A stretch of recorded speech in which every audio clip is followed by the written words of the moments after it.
In this tutorial video, you will learn how to re-add layers used in the past. When we open the layer box in the upper left corner of the screen, when you click on the previously used layers button in the upper button group, the layers that have been added to the map before are listed in the panel that appears. There are layer name, layer type, and add delete buttons in this panel. Previous layers can be added to the map again with the add button. Delete button is used to completely delete the layer from past saves.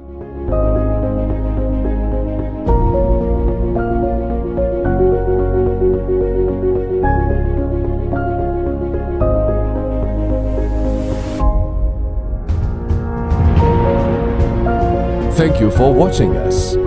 Don't forget to follow us to be updated for recent developments.